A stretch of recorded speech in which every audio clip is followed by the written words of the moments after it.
Hello दोस्तों, नमस्कार। आज के इस वीडियो में हम लोग बात करेंगे आरआरबी ग्रुप डी के बारे में। कुछ ऐसे टॉपिक्स के बारे में कुछ ऐसी चीज़ें जानेंगे जिसमें जो है आपका सिलेक्शन होने के चांसेस जो हैं तकरीबन 90% तक का बढ़ जाएंगे।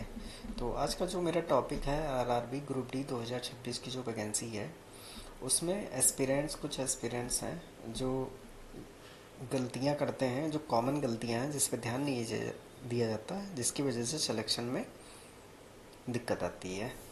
तो आज के इस वीडियो में हम लोग यही बात करेंगे, ठीक है। तो टॉपिक क्या रहेगा, 90% एस्पिरेंट्स ये गलती करते हैं और सिलेक्शन से बाहर हो जाते हैं, ठीक है। ये सारे एग्ज़ाम्स के लिए है, ऐसा नहीं आरआरबी ग्रुप डी, लेकिन ये जो है मेरा मेन फोकस है आरआरबी ग्रुप डी के लिए वीडियो बनाना, ठीक है। तो इसमें देखिए हर साल लाखों कैंडिडेट जो हैं आरआरबी ग्रुप डी एग्ज़ाम की तैयारी करते हैं, ठीक है। लेकिन सिलेक्शन सिर्फ कुछ हज़ारों का ही होता है, यानी कि जितनी वैकेंसी हैं उतने ही लोगों का सिलेक्शन है, उससे ज़्यादा तो हो नहीं सकता। तो जितनी वैकेंसी हैं आपको उसी उसी में ही सिलेक्शन लेना है, उससे ज़्यादा में सिलेक्शन नहीं होना है। तो आपको उस क्राइटेरिया में आना है, दुनिया से हट के नहीं चलना है, ठीक है। तो आज हम लोग उसमें कुछ गलतियाँ जो करते हैं कैंडिडेट्स, उसके बारे में बात करते हैं। कुछ जैसे कि सबसे बड़ी वजह क्या है, एक कॉमन गलती होती है जो लोग 90% एस्पिरेंट जो है कर देते हैं, ठीक है। तो इसमें ज़्यादातर कैंडिडेट्स क्या होते हैं जो ज़्यादा गलती करते हैं, जिसमें सिर्फ पढ़ाई करते हैं, ठीक है, प्रैक्टिस नहीं करना। सबसे पहला टॉपिक है सिर्फ पढ़ाई पे ध्यान देना और प्रैक्टिस में उस चीज़ को लाना नहीं, यानी कि आप किसी चीज़ को सिर्फ पढ़ रहे हो, ठीक है, और उसको प्रैक्टिस में नहीं ला रहे हो, तो एग्ज़ाम के टाइम पे वही चीज़ आपके लिए दिक्कत में होगी। अगर आपने उस चीज़ की प्रैक्टिस नहीं करी होगी तो वहाँ एग्ज़ाम के टाइम में आप जो है भूल जाएंगे, मतलब कन्फ्यूज़न में रहेंगे, यार मैंने तो ये तो पढ़ा था यार, लेकिन इसका इस तरह से सॉल्यूशन होगा मुझे याद नहीं आ रहा, ठीक है। तो ये प्रैक्टिस नहीं करते हैं। तो ठीक है, ज़्यादातर कैंडिडेट्स क्या करते हैं, नोट्स पढ़ते रहते हैं, थ्योरी कंप्लीट करने में लगे रहते हैं और यूट्यूब वीडियो बस देखते रहते हैं, लेकिन मेन क्या है, प्रैक्टिस नहीं करते हैं, ठीक है। प्रैक्टिस को सोचते हैं कि लास्ट में 1 मंथ बचेगा तब कर लेंगे, या 10 दिन बचेगा एग्ज़ाम का तब कर लेंगे, ठीक है। तो वहीं पे ये सबसे बड़ी गलती हो जाती है, ठीक है। टाइम देखिए, एग्ज़ाम में क्या होता है कि टाइम आपके पास कम होता है, क्वेश्चन जो होते हैं ट्रिकी होते हैं, ऐसा भी नहीं नॉर्मल होते हैं, ठीक है। तो क्वेश्चन जो है ट्रिकी होते हैं, तो वहाँ पे आपका प्रेशर भी जो है हाई होता है।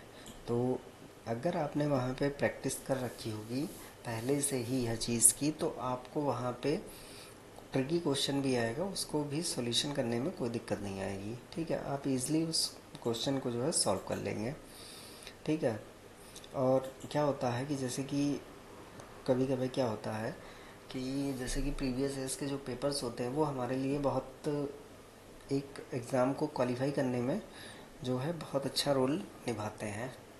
क्या होता है, उससे क्या मिलता है हमें कि प्रीवियस ईयर्स के जो पेपर रहते हैं उससे हमें एग्ज़ाम का एक पैटर्न पता लगता है कि किस तरह के क्वेश्चन जो है पूछे जा रहे हैं, जीके से किस तरह के क्वेश्चन पूछे जा रहे हैं, पिछले एग्ज़ाम में कितने, जो करंट टाइम का एग्ज़ाम हुआ था इस टाइम, इस मंथ, इस सन में हुआ था, तो उससे पीछे की जीके और उसके आसपास की कितनी करंट की जीके आ रही है। इस तरह से जो है आपको प्रीवियस ईयर्स के पेपर से आपको जो है वो मिल जाएगा, एक आइडिया मिल जाएगा, ठीक है।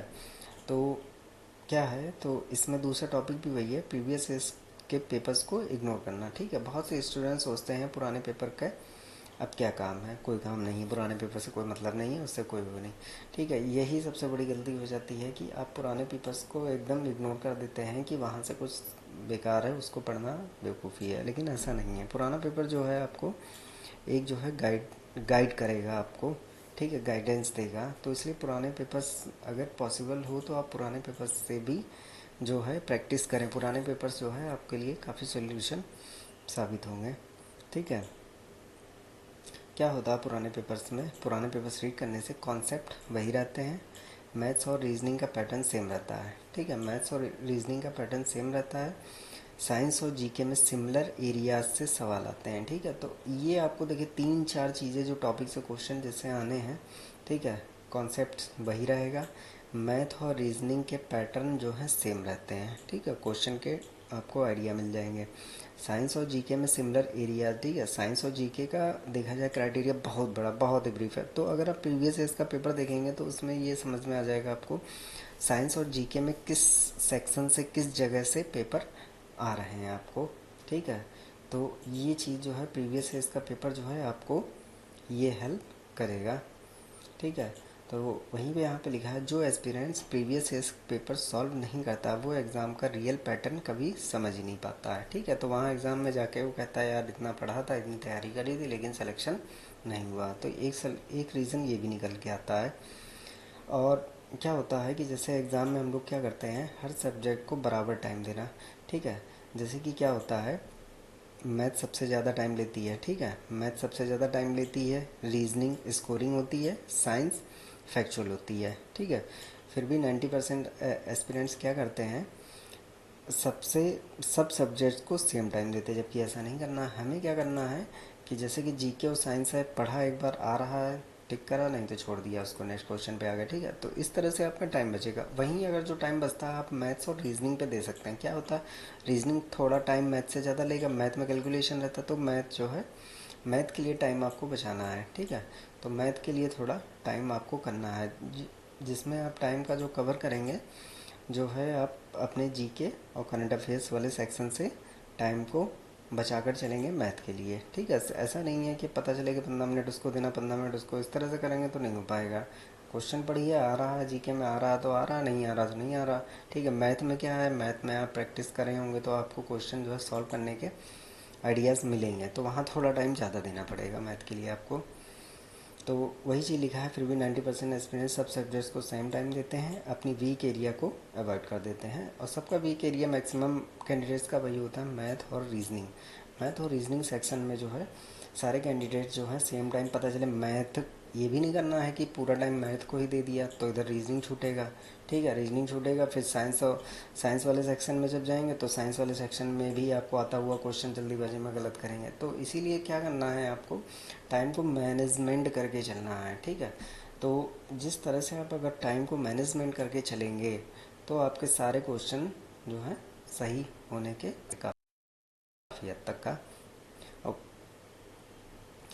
तो फिर बात करते हैं एग्ज़ाम में वही वीक सब्जेक्ट सिलेक्शन रोक देता, ठीक है। जिस एरिया में आपने जैसे तैयारी बहुत अच्छी कर रखी है लेकिन आपने टाइम मैनेजमेंट नहीं करा पूरे पेपर में, ठीक है, तो वहीं पर जो है आपको आता हुआ क्वेश्चन भी गलत हो जाएगा। लास्ट में वही क्वेश्चन आप बाद में सोचेंगे, कहेंगे यार इसका आंसर ये था, तो वही क्वेश्चन वो है गलत हो जाएगा। तो इसलिए टाइम को मैनेजमेंट करके ही जो है पेपर देना है। और टाइम मैनेजमेंट कैसे होगा, प्रैक्टिस से होगा। मेन टाइम मैनेजमेंट कैसे होगा, प्रैक्टिस से होगा। आपको प्रैक्टिस करनी पड़ेगी तभी आप टाइम का मैनेजमेंट कर पाएंगे।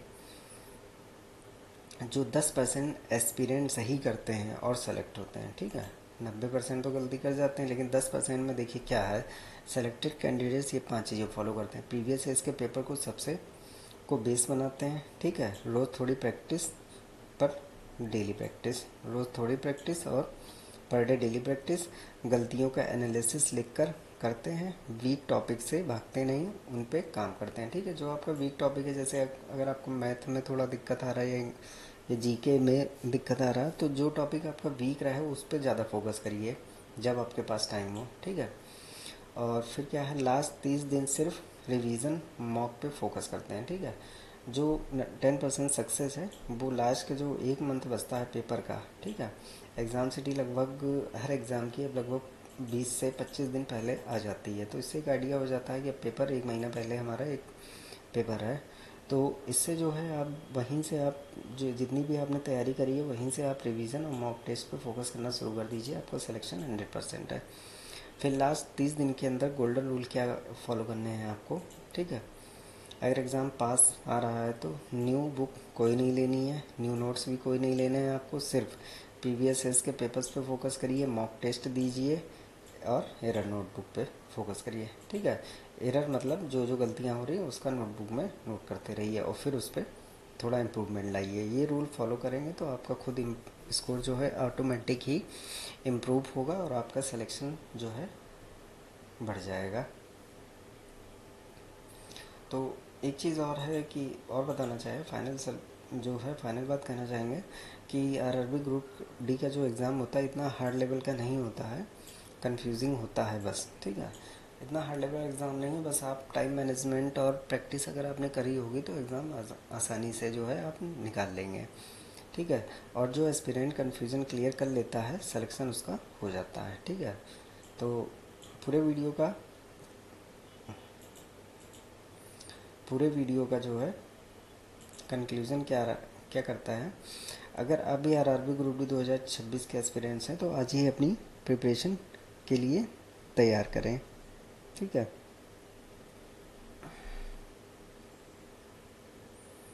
ठीक है, तो जो एस्पिरेंट्स अपनी गलती को पहले समझ लेते हैं वही उनका सिलेक्शन जो है सिलेक्शन पॉइंट बन जाता है, ठीक है।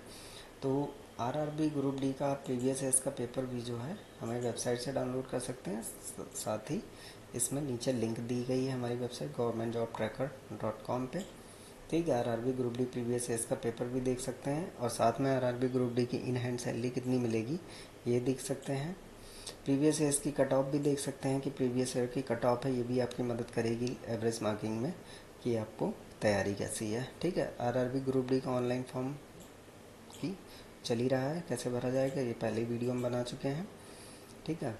तो ये रहा आज का वीडियो कैसा लगा है, वीडियो को लाइक करिए और कमेंट करके बताइए। अगर कोई दिक्कत हो किसी चीज़ में तो आप हमें कमेंट कर सकते हैं और साथ ही साथ आप हमारे चैनल को सब्सक्राइब कर लीजिए और जो है हमारी वेबसाइट में आप जो है यहाँ से प्रीवियस ईयर्स के पेपर जो है डाउनलोड कर सकते हैं